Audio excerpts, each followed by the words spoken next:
Et donc je suis née pendant la guerre, la deuxième bien sûr, dans un tout petit village de la Sarthe, qui a une grande forêt à la lisière. Et j'ai été élevée dans cette maison familiale du côté maternel, une maison assez importante, plantée au milieu du village, entre l'église et le presbytère. Ça n'a pas fait de moi une croyante pour autant d'ailleurs. Et le curé en soutane à l'époque, qui passait continuellement devant la maison. Et l'école était juste à côté du presbytère. Et l'école, c'était un couple d'enseignants laïcs, bien évidemment, à côté du presbytère, mais laïcs. La maîtresse avait les petites classes, hein, c'était des classes à plusieurs niveaux, alors 4 ou 5, ça je n'en ai pas très grand souvenir.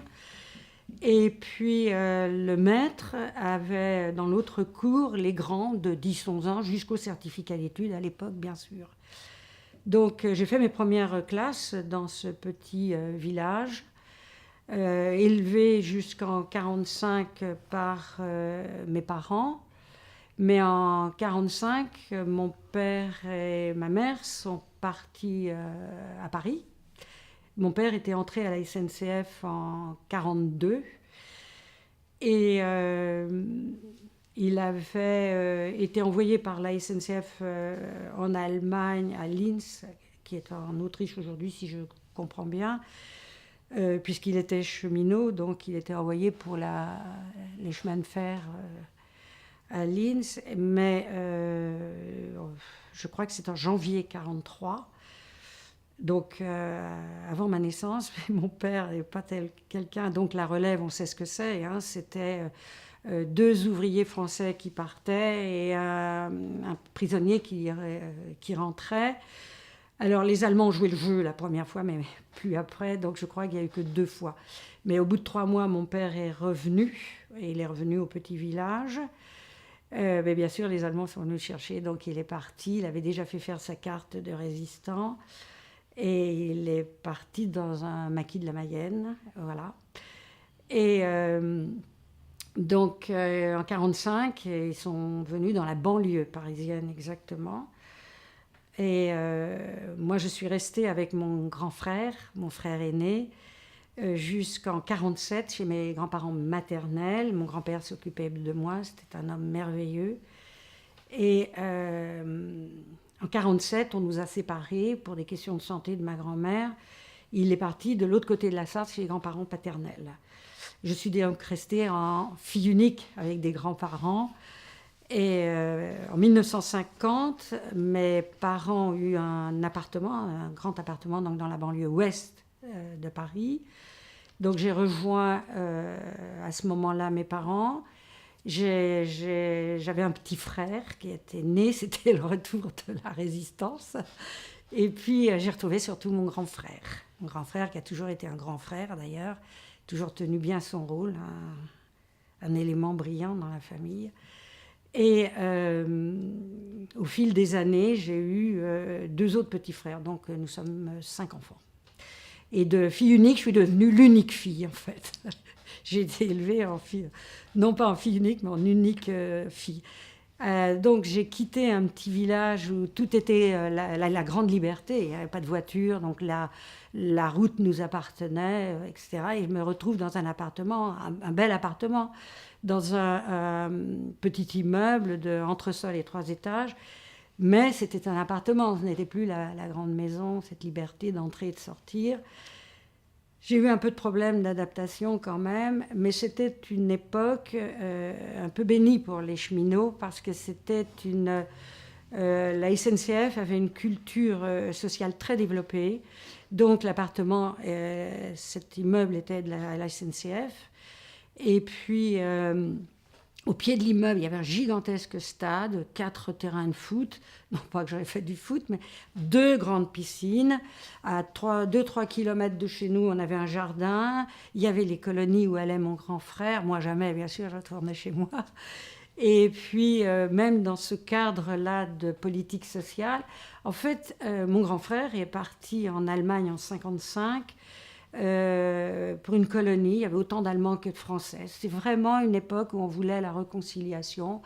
Et bien que mon père détestait les Allemands, qu'il appelait toujours, excusez-moi, mais des boches ou des chleux, il n'a eu aucune objection à ce que mon grand frère parte en Allemagne. Voilà, ça c'était vraiment le départ. Et puis, cette politique sociale, c'est vrai qu'elle va nous suivre avec mes frères. On en gardera un très très bon souvenir quand même. Et puis, bon, j'ai cheminé K1, K2 plutôt. Et à 18 ans, je me suis retrouvée secrétaire quand même. J'avais fait ces études-là.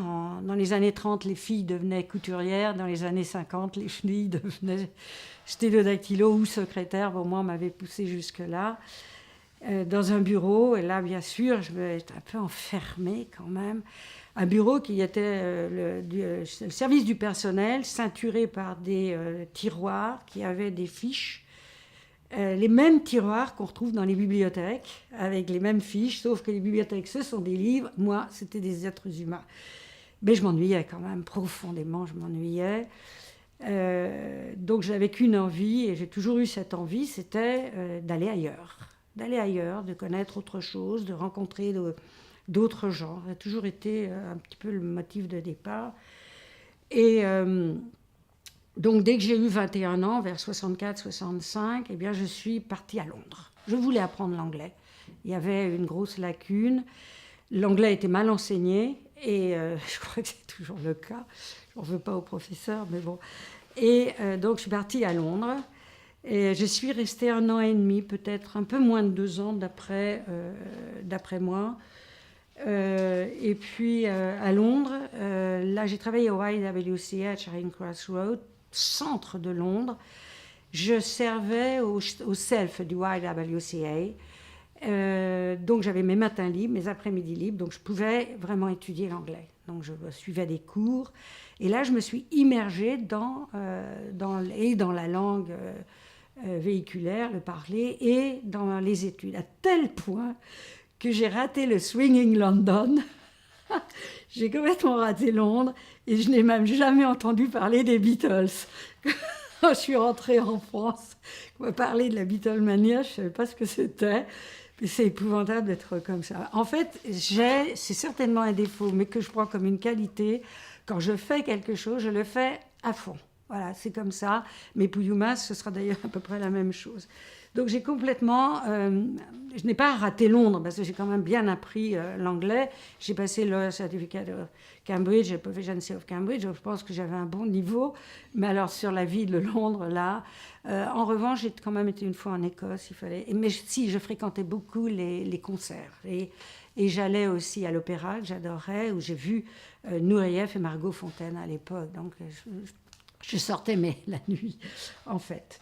Et puis je suis rentrée en France, et là, 68 me rattrape. Alors je suis rentrée en France, je suis retournée secrétaire, mais bilingue. J'avais pris un degré, mais je m'ennuyais toujours autant, hein, c'était clair. Et puis 68 est arrivé, donc ça a été quelque chose, une forme de libération pour tous les Parisiens. Mais en même temps, la fin de 68, quand même une belle déception. Mais on était dans ces années 60, même si j'ai raté le début, là je vais être dans ces Peace and Love, l'Inde, le pèlerinage aux sources, Lanza del Vasto, enfin bon. Et j'ai une idée, c'est l'Inde, focalise sur l'Inde, mais je n'avais pas passé en temps et en heure le baccalauréat. Et chez nous, ce n'est pas tout à fait la même chose, je crois, qu'au Canada. Donc, je voulais le Graal. Ça, je le voulais. le voulait. Donc, pendant 2 ans, par correspondance, on dirait téléenseignement aujourd'hui, j'ai passé le bac par le CNTE. Et le soir, donc je continuais à travailler, mais seulement l'après-midi. Et le soir, je suivais des cours au lycée Charlemagne à Paris pour la philo et le français, pour récupérer un petit peu toutes les lacunes, beaucoup de lacunes. Et j'ai eu le bac au bout de 2 ans. Je ne l'ai pas passé en 68. Je crois qu'il y a eu un bac quand même, mais je ne l'ai pas passé en 68. De toute façon, je ne pense pas que j'étais prête. Et bien en 69, je l'ai eu tout de suite. Et une fois que j'ai eu ce Graal, je suis partie. C'était l'Inde. L'Inde, le rêve, l'Inde, l'image de l'Inde. Donc j'ai atterri à Bombay, un petit matin de mémoire. Et là, j'ai couché à l'Armée du Salut, je me rappelle très bien, et je suis restée à Bombay un certain temps, 2-3 semaines. Et ça a été le début de la descente aux enfers pour moi. C'était vraiment un choc négatif. La misère, c'est pas de la pauvreté, c'était de la misère, de la saleté, bon. Alors, bien sûr, arrivant de grandes capitales européennes, je m'attendais à quoi? Je sais pas, Lanza del Vasto peut-être. Mais mon but, c'était quand même d'aller à Pondichéry, dans l'ashram d'Aurobindo. C'était le but à l'époque, hein. On n'était pas la seule. Et après ça, je suis partie. Mais en fait, en moins d'1 mois, je suis devenue... je crachais le sang, tuberculeuse. Alors j'étais quelqu'un... J'ai toujours été en très bonne santé. Et là, je suis devenue tuberculeuse. Donc, on m'a envoyée dans un institut Pasteur dans le Deccan, dans les montagnes du Deccan, pour être soignée pendant 1 mois. J'y suis restée. Tous les matins, j'allais voir les médecins pour recevoir une injection. Et puis ensuite, j'ai repris mes pérégrinations. Je me promenais, et là, c'était toujours pareil, dans les villages. Ce que je voulais voir, c'était les villages, c'était la vie. Bon, bref, je suis arrivée à Pondichéry. Et quand on arrive... Alors, Pondichéry est très propre. Enfin, dans ma tête, hein, et je pense qu'aujourd'hui, c'est pareil. C'était un univers un petit peu en dehors de l'Inde. Donc, je suis arrivée à Pondichéry, je suis arrivée à l'ashram. Alors, ce que j'ai gardé en mémoire, on arrive, et là, à droite, il y avait le tombeau d'Aurobindo qui venait de mourir. Enfin, il était mort, mais pas depuis très longtemps, d'après... Et là, j'ai eu un choc aussi, parce qu'il y avait des Occidentaux qui étaient là, et qui se lamentaient, et qui pleuraient. Bon, je n'étais pas non plus venue pour cela, ça c'était clair. Et pour rentrer à l'ashram, pour devenir un membre de l'ashram, il y avait toujours la mère. La mère était vivante, et donc il fallait donner sa photo. Il fallait donner sa photo, et comme dit Barbara, si la photo est bonne, la mienne devait être bonne. Et j'ai donc été acceptée à l'intérieur de l'ashram. Donc j'y suis restée. On m'a mis dans un dortoir le long de la mer. Ça, c'était très beau, les couchants, le yoga le soir. Enfin là, j'avais quand même un peu de paix. Mais parallèlement à cela, très rapidement, bien sûr, on contacte les autres. Et c'était le début d'Aurobindo. J'ai vu la pose de la première... d'Auroville, excusez-moi. La pose de la première pierre d'Auroville. Ah, qui est l'architecte d'Auroville? Ah, le neveu de la mère. Et là, il y avait plein de gens qui, en fait, tournaient autour de la mère, étaient de sa famille. Je trouvais ça un peu bizarre. Une femme qui avait ses 3 enfants, le mari était en France, et de la famille de la mère, etc., etc. Et on parlait beaucoup d'argent. Moi, je n'étais pas venue pour ça. Je ne voulais plus du monde capitaliste, etc.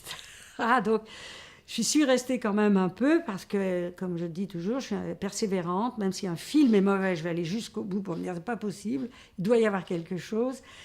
Et je suis partie. Mais avant de partir, je me suis dit il faut que j'aille voir Bénarès, c'est l'antre. C'est là où je vais quand même trouver autre chose. Eh bien, la descente au Ghat, c'était terrible. L'arrivée sur le Gange, un gigantesque égout. D'ailleurs, c'est toujours comme ça. Les égouts de la ville qui arrivent sur ce fleuve, les Indiens qui se baignent, mais complètement, hein, en se pinçant le nez, en s'immergeant là-dedans, et qui flottent, toutes les incinérations qui étaient là à gauche,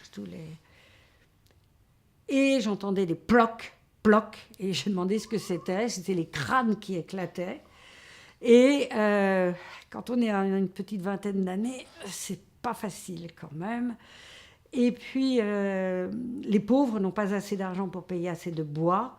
Donc, tous les restes, alors les bras, les jambes, c'est jeté dans le Gange. Et ça flotte et tout. Et là, je suis remontée j'ai quitté les Ghats, je suis remontée sur la ville. Je me suis assise et je me suis dit, c'est définitivement pas pour moi. Et je n'ai jamais fait marche arrière. Je ne peux pas aller en Inde. J'y suis allée quelques fois après, mais juste un stopover à Delhi pour aller au Ladakh. C'est vraiment un pays qui m'a... D'abord, je suis tombée encore malade, mais c'est autre chose. Là, donc, je suis passée sur Calcutta. Calcutta, c'était aussi c'était terrible, Calcutta, avec ces gens qui vivaient dans la rue, dans les grands égouts qui étaient en attente d'être posés, des grands tunnels de béton. Bref, le temps d'avoir un visa pour l'Asie du Sud-Est continentale, c'est-à-dire Thaïlande et Cambodge. Donc j'ai quitté l'Inde après plusieurs mois, beaucoup de mois, beaucoup trop long je pense, j'aurais dû partir peut-être avant. Je suis désolée pour les gens qui apprécient l'Inde, parce que pour moi ça n'a pas été une bonne expérience. Je suis arrivée à Phnom Penh, et là à Phnom Penh en mai 1970. Mai 1970, on est entré en guerre, le Cambodge est entré en guerre le 11 mars 70. Norodom Sihanouk, le roi, a été renversé. Il était à l'étranger, il était en France, si j'ai bonne mémoire. Et pendant ce temps-là, il a été renversé par Lon Nol et un général, je crois, et Sirik Batak, qui était responsable des armées. Donc le Cambodge, qui était un petit pays, je peux dire riche, qui avait en fait en tout suffisant, beau, très beau, francophone et francophile. Et il avait basculé dans la guerre, mais totalement différent de la guerre du Vietnam, où il y avait l'armée américaine. Au Cambodge, il n'y avait pas l'armée américaine. Il y avait des conseillers, mais il n'y avait pas l'armée américaine. Ce qui fait qu'en fait, c'était beaucoup plus dangereux. Quand nous sommes arrivés en mai, il y avait déjà des disparus, des journalistes qui avaient disparu. Je pense à John Flynn, le fils d'Errol Flynn, qui avait été parti en moto juste après le coup d'État, début avril, avec Dana Stone. J'ai passé beaucoup de temps, de semaines, voire de mois, avec sa femme, Louise, à essayer de le retrouver. Donc impossible, hein. Ils avaient disparu, ils étaient morts. On a retrouvé beaucoup plus tard, j'ai l'article, leurs ossements. Parce que là, les paysans en parlaient, ils savaient qui c'était, etc. Puis on a pu reconstituer les têtes. Il avait une dentition spéciale, John Flynn, qui avait été faite, semble-t-il, à Hollywood. Donc, c'est ça l'anecdote. Bref, donc je suis restée là et j'avais vécu sur mes économies. Il y en avait encore un petit peu, mais il fallait que je travaille. Donc, un ami qui était reporter de guerre au Vietnam depuis 1963, m'a donné 2 Nikon. Donc, c'est là que j'ai hérité de 2 Nikon, un 35 et un 105. Donc, un grand angle et un télé. Et il m'a dit, maintenant, tu cours. Tu fais faire des photos, et c'est ce qui se vendait. Donc, quand on vendait des photos à UPI ou AP, on était payé à la photo, $15. Et puis autrement, on pouvait faire des histoires, ce qu'on appelle, je crois en anglais, des features. Donc je faisais aussi des histoires complètes, en prenant un thème. Et je faisais des allers-retours entre Phnom Penh et Saigon, bien sûr. Il y avait des amis qui prêtaient des appartements. Et là, à Saigon, j'ai rencontré John Steinbeck, le 4, fils de l'écrivain le 3. N'était pas d'accord d'ailleurs à l'époque, parce que John Steinbeck, l'écrivain, si vous vous souvenez, était plutôt pro-guerre, et le fils était anti-guerre au Vietnam. Et il y avait sa compagne, Crystal Brown. On est devenus amis, et elle avait, alors là c'est la mémoire qui flanche un peu, elle avait une maison, elle habitait avec d'autres gens à Luang Prabang au Laos. Elle m'a dit, viens nous voir là-bas et tu pourras faire des reportages intéressants. Donc je suis partie en décembre 70 sur le Laos, et arrivée à Luang Prabang, je me suis installée, et j'ai voulu, enfin c'était en parlant avec eux, ils m'ont dit tu peux aller chez les Hmongs, donc il faut aller très haut dans la montagne, hein, les Hmongs ils ne sont pas dans les plaines, c'est connu, et c'est là-haut qu'il y a la culture du pavot. Donc j'ai dit ben voilà, une très belle histoire, un beau reportage à faire, à réaliser. Donc je suis partie un jour, mais l'armée m'a coupé, m'a empêché de passer parce que le pâté de là-haut était partout là. Donc je suis redescendue et 2, 3 jours, 4 jours, je ne sais pas, plus tard, une semaine, je suis repartie au village qu'on m'avait indiqué qui s'appelle Cugna. Et donc je suis repartie, je me suis retrouvée donc dans la montagne. Les Hmongs sont des gens absolument adorables. Et j'ai été hébergée, j'y suis restée, j'ai fait mes reportages, comment on griffait les pavots pour récolter la sève blanche qui se noircit à l'air, enfin se marronise, hein, plutôt marron le pavot. De voir comment que les pavots donnaient comme économie sur ce village, pas grand-chose. Et puis surtout, certains qui devenaient opiumanes. Et là, on avait affaire à des gens qui étaient dramatiques. Et j'y suis restée quelques semaines, mais en fait, je me rappelle très bien, j'ai passé Noël là-haut. Parce qu'un prêtre est arrivé avec un autel ambulant, etc. Tout, et j'ai assisté à la messe de minuit là-haut chez les Hmongs. Je ne suis pas croyante, mais j'ai regardé, j'ai fait un petit reportage, enfin j'ai continué mon reportage là-dessus. Et puis, quand je pensais que j'avais fait le tour, mais toujours insatisfaite. Comme en Inde, en fait. Pourquoi en Inde, je n'ai pas réussi? Parce que je n'ai vu que ce que m'on donnait à voir, c'est-à-dire cette misère, cette crasse. Et puis, je n'ai pas parlé non plus, mais de l'agressivité des hommes. Hein. Et j'ai l'impression que ça perdure. Moi, quand il y avait 2, 3 hommes dans la rue, j'évitais. Je me détournais. Hein. C'est un des rares pays où je ne me sentais pas à l'aise. Hein. L'inverse de l'Asie extrême-orientale ou même du Sud-Est. Et donc, je suis revenue sur Phnom Penh. Alors, à Phnom Penh, tout le monde logeait à l'hôtel Royal, qui était un bel hôtel. Toute la presse était là. Et donc, j'ai fait des photos. J'y suis restée. Si je vous dis 2 ans, c'est peut-être à peu près ça. En tout cas, une bonne année et demie. Ceci étant dit, la photo m'avait quand même un petit peu piqué à l'époque, parce que j'ai continué en Chine, ce qui m'a valu des ennuis d'ailleurs. Et ensuite, eh bien, je suis rentrée en France et je n'ai pas voulu abandonner mon chinois. Ah oui, je ne vous ai pas dit, quand j'étais à Phnom Penh, j'apprenais le chinois avec une Sino-Khmer, Suzanne. Grâce à vous, j'ai retrouvé son prénom et elle m'enseignait le chinois. En fait, ce qui me fascinait, c'était l'écriture, plus que la langue. Et quand je suis entrée en France, je n'ai pas voulu abandonner mon chinois. Ce que j'avais acquis en 1 an et demi, je n'ai pas voulu le perdre. Donc je suis allée à Jussieu, Paris 7. Là, j'ai fait les 3 années, bien sûr. Et puis,